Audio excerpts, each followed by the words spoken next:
Hello, I'm Nathan Lewis, and this is the second episode of a series on the gold standard. I've written 5 books about economics, including 3 about the gold standard. You can buy them at Amazon. 3 of them are available in free PDF format at my website, newworldeconomics.com. The latest book, Inflation: What It Is, Why It's Bad, and How to Fix It, was co-authored with Steve Forbes and Elizabeth Ames. I'm also a fellow of the Discovery Institute's Wealth and Poverty Program. In Episode 1, we emphasized that stability of value is the chief quality that we want currencies to have. As the early economist David Ricardo said in 1816, a currency, to be perfect, should be absolutely invariable in value. Over the centuries, many comparisons have been made between the ideal currency and other weights and measures such as the kilogram or meter. Nicholas Copernicus is best known today as the guy who suggested that the Earth goes around the sun rather than the other way around. But he was also active in economic policy and wrote a pamphlet about currency and coinage in 1517. In it, he said, "Coinage is imprinted gold or silver by which the prices of things are bought and sold are reckoned. It is therefore a measure of values. A measure, however, must always preserve a fixed and constant standard. Otherwise, public order is necessarily disturbed, with buyers and sellers being cheated in many ways, just as if the yard, bushel, or pound did not maintain an invariable magnitude."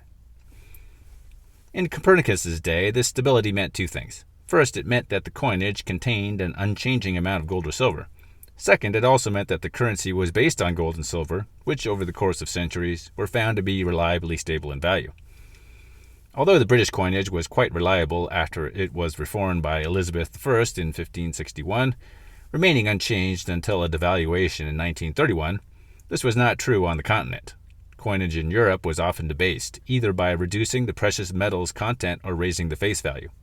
This was a big problem in Prussia or Eastern Germany, and Copernicus was influential in getting the government to stop doing that. In the 17th century, paper banknotes became more common, especially in Britain and Sweden. These paper banknotes maintained an unchanging value compared to gold and were typically convertible to gold coin or bullion at the banknote issuer. So you see, we have many centuries of experience in these issues. Throughout the whole history of civilization, it was found over and over that the best results were obtained when the currency was as stable in value as possible, which in practical terms meant that their values were fixed to gold and silver. After 1870, silver became much less reliable than it had been. Thus, our practical choice today is really gold and gold alone. Governments didn't debase the coinage just by accident or to amuse themselves. One major motivation was simply government funding. If you reduced the silver content of the coin, you could pay your obligations, the salaries of soldiers, or the payments to creditors, in a less valuable coinage. Basically, you were inflating your debt away. But inevitably, even if a debasement was motivated by the government's financial needs, people noticed that there were effects throughout the economy, or what we call macroeconomic effects, that went far beyond simply a funding source for the government. In 1517, Copernicus described the debates happening in his time. "Hence arises that widespread and incessant complaint, gold, silver, food, household wages, workmen's labor, and whatever is customary in human consumption soar in price. But being inattentive, we do not realize that the dearness of everything is produced by the debasement of the coinage." But maybe someone will argue that cheap money is more convenient for human needs, forsooth, by alleviating the poverty of the people, lowering the price of food, facilitating the supply of all the other necessities of life, whereas sound money makes everything dearer, while burdening tenants and payers of an annual rental more heavily than usual. This point of view will be applauded by those who were heretofore granted the right to coin money and would be deprived of the hope of gain. But if they will have regard for the common good, they will surely be unable to deny that sound money benefits not only the state but also themselves and every class of people, whereas debased coinage is harmful.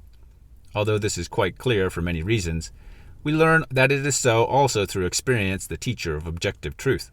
For we see that those countries flourish the most which have sound money, whereas those which use inferior coinage decline and fall. Alleviating the poverty of the people and facilitating the supply of all the other necessities of life is what we would call today maintaining full employment and stimulating economic activity. Sound familiar? If we take all the debates on this topic that have taken place down through history, we find that there are 2 basic views on the matter.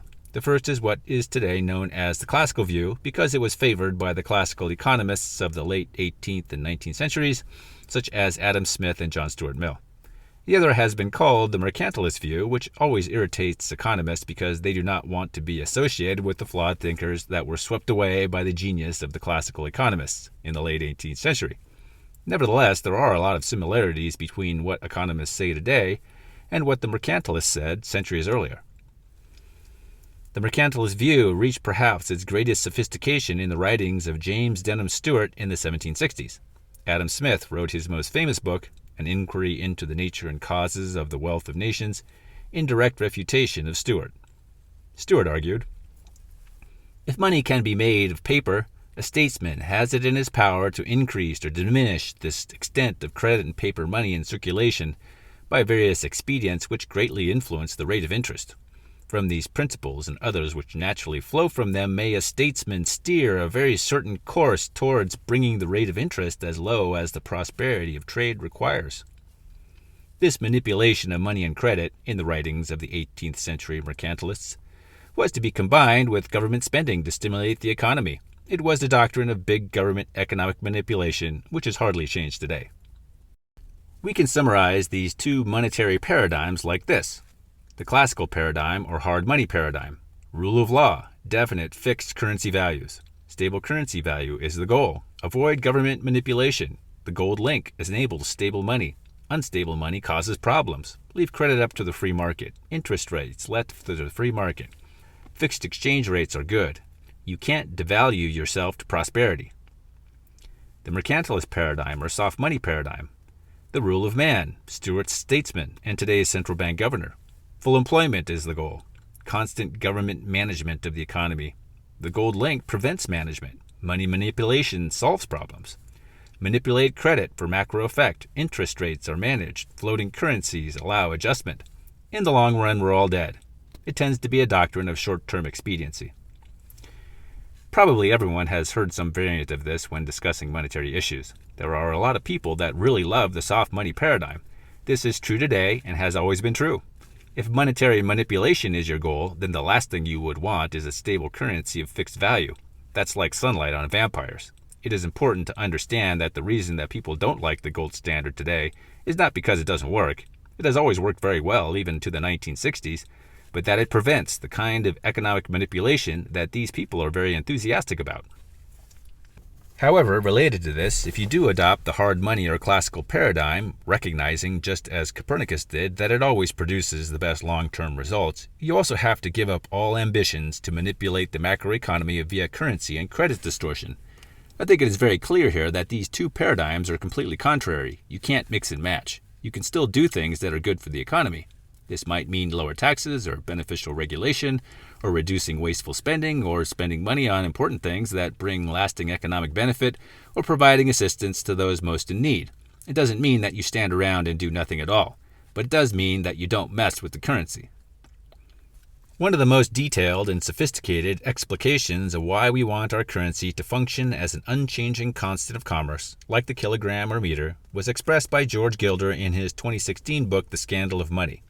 If you look at the function that money serves in a society, you observe that it is basically a form of information. This is particularly apparent today, when almost all monetary transactions are digital, and even paper banknotes are losing popularity. In the modern economy, we have an absolutely incredible degree of sophistication arising from specialization in trade. The example is often made of the lowly pencil, and how many people have to cooperate together to make the simplest of modern manufactured objects. This cooperation does not take place through some centralized planning agency as in Soviet communism. It takes place through monetary interaction and free enterprise. Gilder compares money to a carrier of a signal. We would want the carrier of a signal, such as a wire, to pass clean and uncorrupted information. We do not want the signal carrier to create noise and distortion. When the information carried by money is corrupted, cooperation by humans in the market economy becomes confused and inefficient. Declining productivity, or what we call getting poorer, is the result.